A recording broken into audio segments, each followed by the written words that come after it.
邊度有房度，邊度就有裝修佬。今日咧嚟到易翠園，同一位鐵粉規劃下佈局，我哋一齊上去睇下，睇睇佢有咩需求。Go， 有冇咩諗法？呢個露台咧就唔諗住封嘅，保留佢，因為呢度個景觀相對開揚，咁就想諗住個景觀就係個主要賣點啊嘛。咁所以就即係露台就冇封佢嘅。OK。跟住之後咧，呢個廳咧就點講法咧？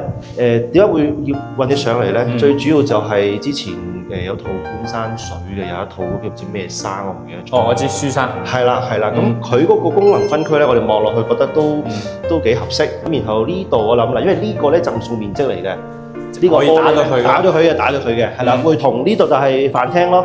初步諗法呢度係飯廳，呢度就客廳。咁呢個係廚房啦。諗住做開放式定係？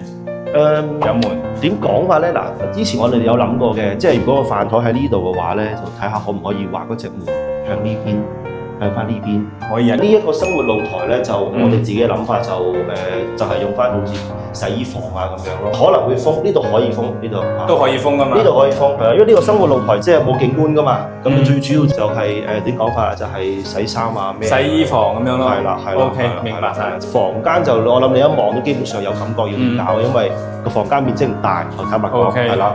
咁就呢間就所謂主人房啦，就諗住個床，想做個三邊落床呢度。三邊落床嘅話咧，床頭可能攞呢邊會好啲。係。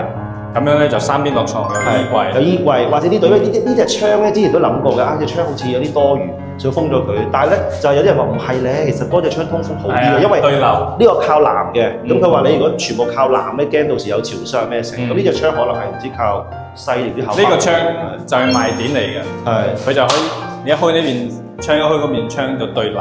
係。咁平時我哋可以比如話可以做翻比較做翻百葉簾。係。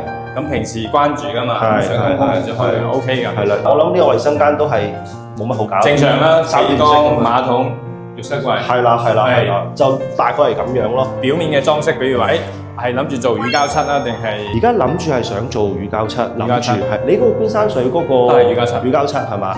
同埋亦都好似佢咁樣想做下啲無主燈啊。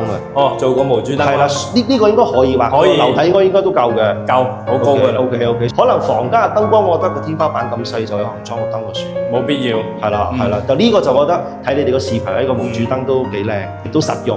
係啦。咁跟住之後就顏色就我諗而家興嗰啲咩現代簡約嗰種，現代風係啦，就唔好話太溫馨嗰啲。我知有啲奶油風比較溫馨嗰啲，咁我就唔使嘅。